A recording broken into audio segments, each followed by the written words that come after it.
Les manuscrits à peinture de la bibliothèque Sainte-Geneviève. La bibliothèque Sainte-Geneviève conserve près de 3500 manuscrits, dont plus de 300 sont enrichis de peintures et de dessins. Les enluminures du Moyen Âge constituent la partie la plus importante de cette décoration par leur nombre, leur diversité, leur qualité et leur valeur documentaire. Le manuscrit à peinture le plus ancien, un évangéliaire, date de la première moitié du IXe siècle. Les figures des évangélistes, placées en tête de chacun des textes, ont été composées et peintes dans la tradition de l'art antique. Un bénédictionnaire de la seconde moitié du Xe siècle contient 3 peintures à pleine page. La Bible dite de Manérius, en 3 gros volumes in-folio, est le plus célèbre des manuscrits enluminés du XIIe siècle que possède la bibliothèque Sainte-Geneviève. Plusieurs autres livres de la même époque ont des intérêts divers. Les initiales historiées des commentaires sur les épîtres de saint Paul de Pierre Lombard allient la rigueur parfaite des formes et la profondeur des idées exprimées. Des commentaires sur les psaumes du même Pierre Lombard, dont les lettres historiées semblent improvisées en traits incertains, modulent les nuances de l'expression iconographique avec une subtilité telle qu'il faut chercher dans leurs tracés frustes les formes les plus raffinées du langage. 4 Bibles latines du XIIIe siècle sont illustrées d'initiales historiées au début de chaque livre. 2 psautiers, un sacramentaire et un recueil de vies de saints de belle exécution, auquel il faudrait ajouter une collection de manuscrits moins richement décorés, donnent une idée des différents genres et des différentes formes du livre religieux enluminé à cette époque. Plus surprenante, pour la mentalité du XXe siècle, qui voit dans les textes juridiques une matière austère, les images des livres de droit ne manquent pas à la bibliothèque Sainte-Geneviève. Illustration du droit ecclésiastique avec le décret de Gratien et les décrétales, et du droit civil avec le code de Justinien. 2 manuscrits ont un relief particulier dans les productions en langue française du XIIIe siècle. Les grandes chroniques de France, dites de Saint-Denis, achevées vers 1275, contiennent 38 peintures aussi intéressantes par le contenu des représentations que par leur exécution. Un recueil de textes scientifiques, philosophiques et poétiques de 1277, malheureusement abîmé par l'usage et par les reliures successives qui en ont fait rogner les bords, contient plus de 200 enluminures, dont 142 illustrent l'image du monde de Gossuin de Metz et 53 le bestiaire d'amour de Richard de Fournival. Les manuscrits enluminés en langue vulgaire sont plus nombreux au XIVe siècle. Ils comprennent 2 séries importantes de peintures religieuses, les 2 gros in-folios de la Bible historiale de Pierre Comestor et les 3 pèlerinages de Guillaume de Digulville. L'histoire est représentée par un manuscrit célèbre de la librairie de Charles V, l'histoire romaine de Tite-Livre, traduite par Pierre de Bressuire. Un livre des propriétés des choses de Barthélemy Lenglet, en provençal, est une somme scientifique. Mais la part des manuscrits latins, le plus souvent liturgiques, reste dominante au XIVe siècle.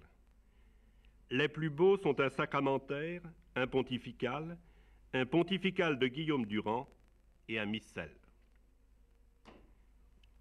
Les livres d'heures, enrichis de scènes évangéliques, mais aussi de représentations plus proches de la vie sociale, comme les cérémonies funèbres, étaient le plus souvent destinés aux laïcs.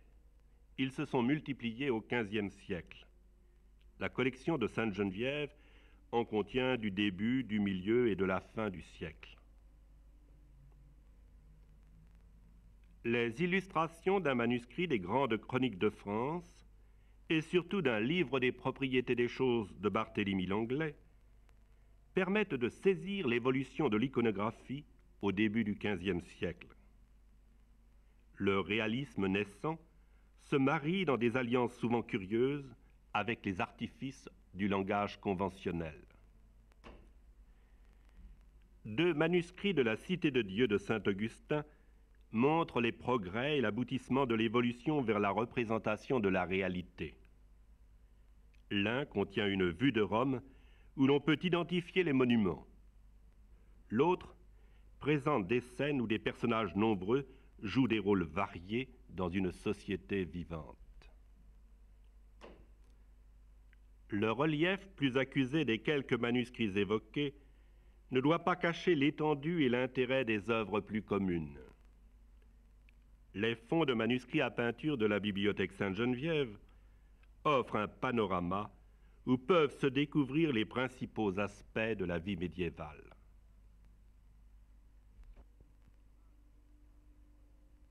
Les images de livres de droit du XIIIe siècle ne manquent pas à la bibliothèque Sainte-Geneviève. C'est là un fait surprenant pour la mentalité du XXe siècle qui voit dans les textes juridiques une matière austère. Il s'agit d'illustrations du droit ecclésiastique avec le décret de Gratien et les décrétales et du droit civil avec le code de Justinien.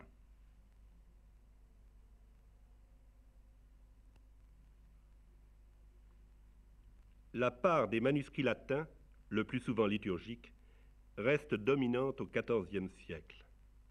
Les plus beaux sont un sacramentaire, un pontifical de Guillaume Durand et un missel. Le relief plus accusé de quelques manuscrits ne doit pas cacher l'étendue et l'intérêt des œuvres plus communes. Les fonds de manuscrits à peinture de la bibliothèque Sainte-Geneviève offrent un panorama où peuvent se découvrir les principaux aspects de la vie médiévale.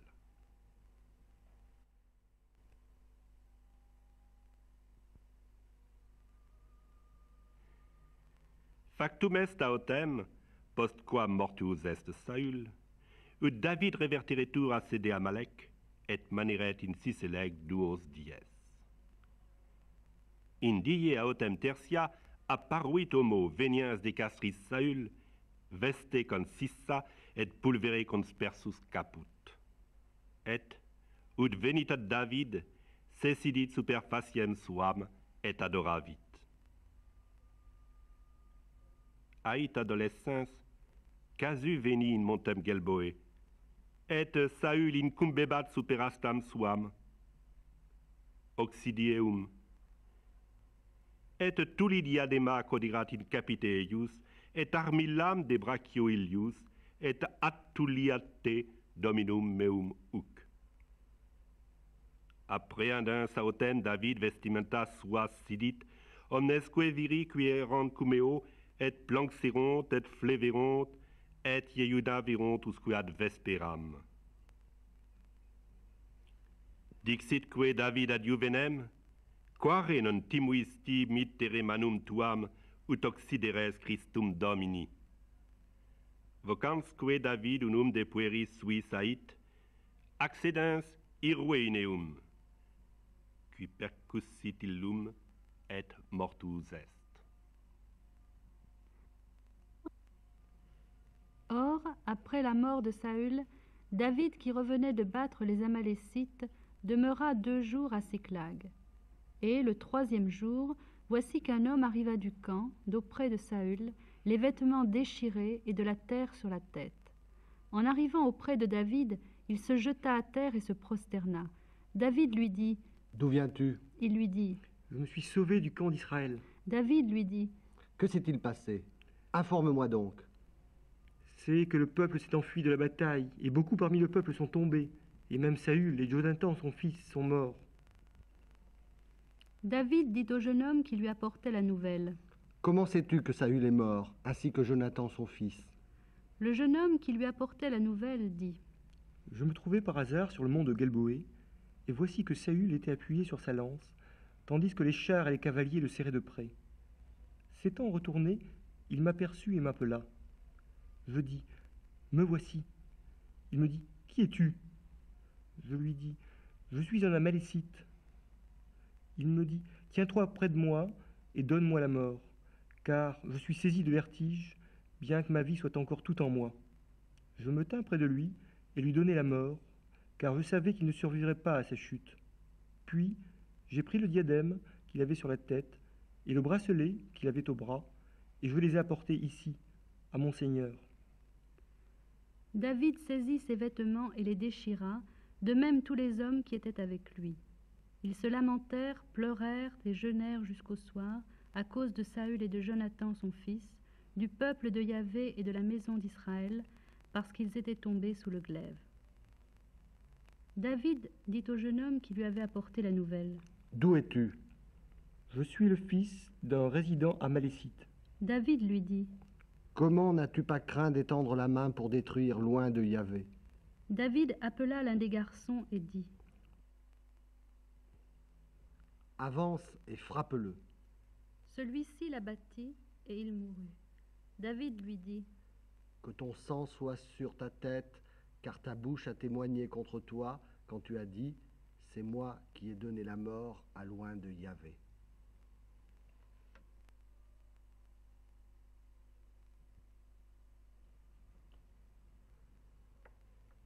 Saul was dead, and David had returned to Ziklag after slaughtering the Amalekites. 3 days later, a man arrived from the Israeli army, with his clothes torn and with dirt on his head as a sign of mourning. He fell to the ground before David in deep respect. "Where do you come from?" David asked. "From the Israeli army," he replied. "What happened?" David demanded. "Tell me how the battle went." And the man replied, "Our entire army fled. Thousands of men are dead and wounded on the field, and Saul and his son Jonathan have been killed." "How do you know they are dead?" "Because I was on Mount Gilboa and saw Saul leaning against his spear with the enemy chariots closing in upon him. When he saw me, he cried out for me to come to him. 'Who are you?' he asked. 'An Amalekite,' I replied. 'Come and put me out of my misery,' he begged, 'for I am in terrible pain, but life lingers on.' So I killed him, for I knew he couldn't live. Then I took his crown and one of his bracelets to you, my lord." David and his men tore their clothes in sorrow when they heard the news. They mourned and wept and fasted all day for Saul and his son Jonathan, and for the Lord's people, and for the men of Israel who had died that day. Then David said to the young man who brought the news, "Where are you from?" And he replied, "I am an Amalekite." "Why did you kill God's chosen king?" David demanded. Then he said to one of his young men, "Kill him." So he ran him through with his sword, and he died. "You die self-condemned," David said, "for you yourself confessed that you killed God's appointed king."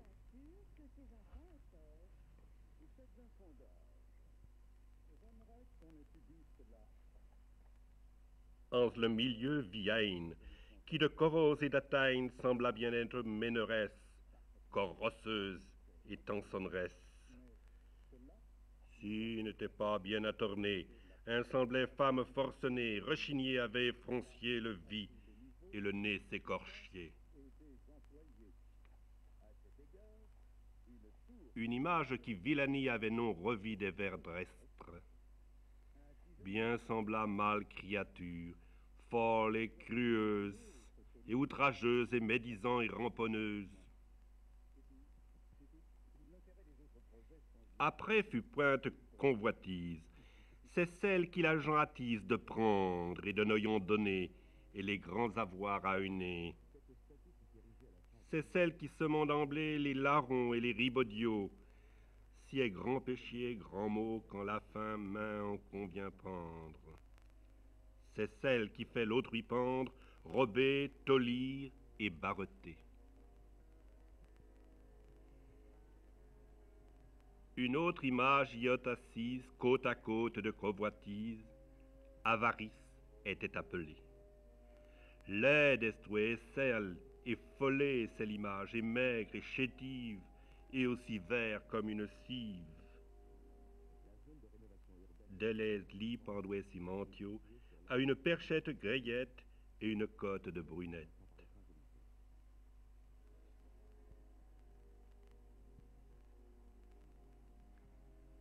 Après refus portraite en vie, qui ne rions que en sa vie, non que pour rien ne cesse joie. Celle ne vit ou celle n'oït aucun grand dommage retraire. Nul rien ne lui peut en plaire comme fait maux et mésaventure. Quand elle voit grand déconfiture, sort aucun prud'homme choix, is li plaît moult avoir. Elle est trop lie en son courage quand elle voit aucun grand lignage déchoir ou aller à honte.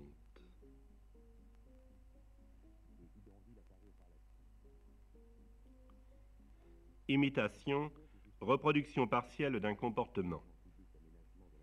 La signification de l'imitation partielle d'un supérieur s'interprète à partir du geste et de la position reproduite d'une part, de la condition et de la fonction des personnages d'autre part. La position et le geste du personnage supérieur ont deux significations principales selon leur finalité, l'enseignement, la communication d'un savoir, d'une vérité, ou bien le commandement, l'expression d'une volonté. Ces deux finalités peuvent être réunies et même confondues. Lorsque Dieu ou l'un de ses intermédiaires s'adresse aux hommes, on ne peut dissocier valablement les finalités d'instruction, de sanctification et de commandement. La supériorité de celui qui est imité est déterminée par sa nature, Dieu, ange, diable, homme, son âge, son sexe, son appartenance sociale, sa place dans une hiérarchie civile, religieuse ou militaire. Selon sa place ou sa fonction, celui qui imite est le disciple qui reçoit un savoir ou apprend un savoir-faire, l'agent qui transmet et fait exécuter, ou bien le simple exécutant. Le P de Paulus, initiale de l'épître aux Colossiens dans la Bible de Manérius, offre une image typique de cette relation. L'apôtre est à l'extérieur de l'édifice, plus grand que les fidèles, il fait le geste de l'enseignement en présentant avec respect un livre ouvert, symbole de la vérité dont il est l'annonciateur. Un des membres de l'église de Colosse reproduit son geste du bras et de la main. Il ne s'agit pas d'un intermédiaire qui transmettrait le message, car ce geste ne s'adresse à personne. Le fidèle exprime seulement sa réceptivité. Des comportements identiques ayant même signification se rencontrent dans d'innombrables images du XIe au XIVe siècle. Dans une scène d'enseignement de la rhétorique, le professeur fait les gestes qui correspondent à l'art de bien recevoir des propositions d'autrui et de bien exposer les siennes. Les clercs qui sont devant lui regardent leurs mains et s'appliquent à reproduire avec le plus d'exactitude possible l'exemple donné par le maître. Le fait qu'ils ne pointent qu'un doigt au lieu des deux tient à leur condition d'élèves. Ici, la répétition signifie plus que l'adhésion à un savoir, elle traduit l'acquisition d'un savoir-faire.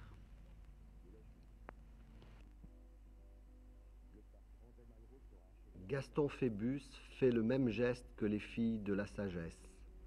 Il montre par là non seulement qu'il reçoit les enseignements théoriques de la sagesse, mais qu'il entend mettre en pratique ces enseignements. L'architecte fait exécuter la construction qu'on lui demande.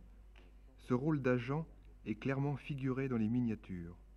Un roi ou un empereur désigne l'édifice, déjà à moitié construit, ce geste signifiant l'ordre de bâtir. L'architecte, situé entre le prince et l'église ou le château, se retourne pour regarder celui qui ordonne, imite son geste de commandement en pointant lui aussi le doigt vers l'édifice.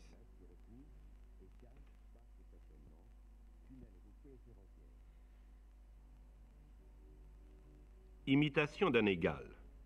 Similitude des gestes de deux égaux face à face, signifiant opposition, discussion ou conflit.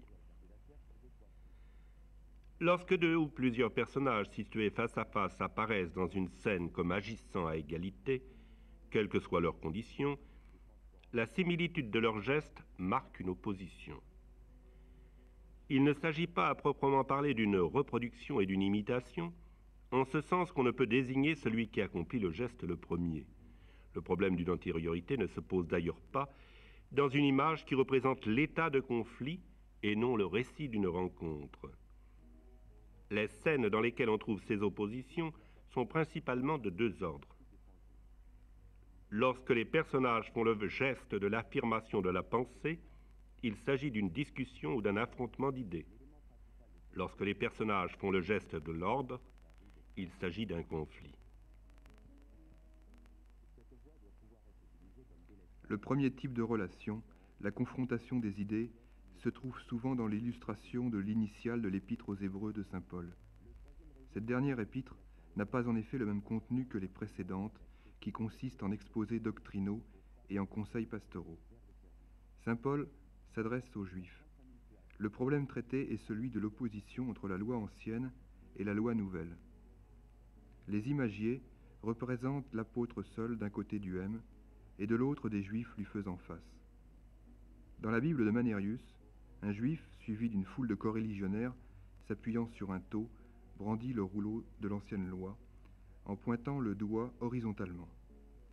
Devant lui, saint Paul fait le même geste de la main droite, mais tient le livre de la loi nouvelle dans sa main gauche.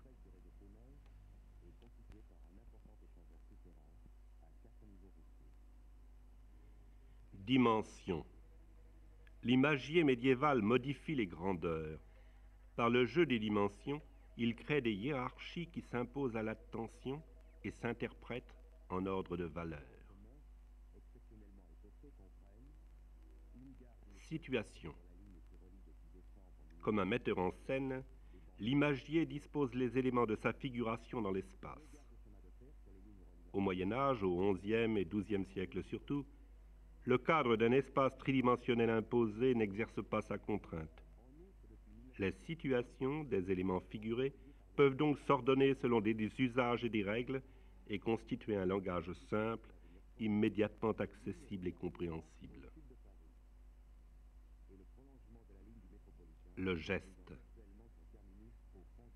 Le terme geste s'applique au mouvement d'une ou de plusieurs parties du corps qui accomplit une action ou manifeste des dispositions intérieures. Celui qui fait un geste soit opère une modification sur lui-même ou sur son milieu, soit traduit par une réaction, consciente ou non, réfléchie ou non, sa manière de penser et de sentir. La figuration d'un mouvement peut montrer simultanément la finalité de l'acte et la nature de l'opération, l'état intérieur dont il procède et ses effets observables.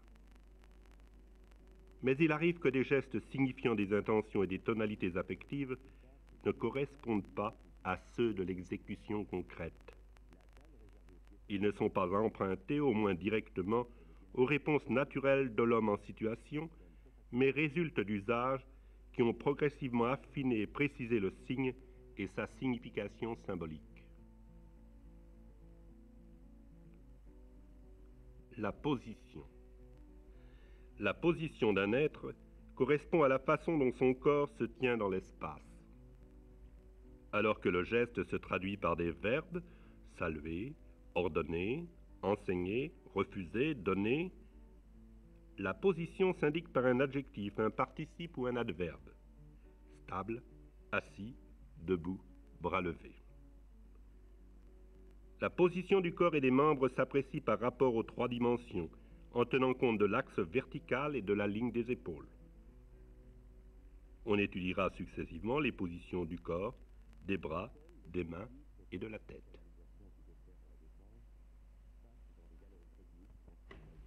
La trahison de Ganelon. L'illustration de l'enluminure placée en tête du chapitre des Grandes Chroniques de France sur la trahison de Ganelon a été l'objet d'interprétations discutables. D'après Amédée Boinet, Charlemagne envoie le traître Ganelon auprès des deux rois de Saragosse, Marsile et Baligan, qui sont figurés à droite, conversant entre eux. Une étude sur la légende de Roland dans l'art du Moyen-Âge reprend cette explication. 3 arcatures, prenant appui sur d'élégantes colonnettes, divisent la peinture en 3 compartiments. Assis au centre, sur un fond d'or, Charlemagne donne ses instructions à Ganelon. Entre-temps, les deux rois de Saragosse, Marsile et Baligan, comme à Chartres, complotent la trahison. Or, des détails nombreux et importants semblent interdire cette lecture. Il est impossible de voir dans ce roi l'empereur Charlemagne. Le visage bestial est de profil, et la bouche entr'ouverte, attitude incompatible avec la dignité d'un roi chrétien, qui ne se rencontre dans aucune autre enluminure du manuscrit. Le roi n'envoie pas Ganelon en mission. Il lui tient le bras, geste qui signifie la prise de possession de la personne. Il ne donne donc pas un ordre à un vassal, mais au terme d'une discussion, il conclut un pacte avec l'homme. Le roi pose son pied sur celui du traître, avec un mouvement de la jambe avancé vers sa gauche, qui marque l'intentionnalité de son comportement. Que les personnages qui se font face soient des infidèles qui discutent et mûrissent un mauvais dessein, cela résulte de leur position rapprochée, de leur visage de profil, la bouche ouverte et des gestes de leurs mains. Ils portent un fin turban et non une couronne, attribut royal couramment donné à Marsile et à Baligan. Il conviendrait donc de voir dans le groupe le conseil qui décide et organise la trahison que le roi infidèle, probablement Marsile, réalise.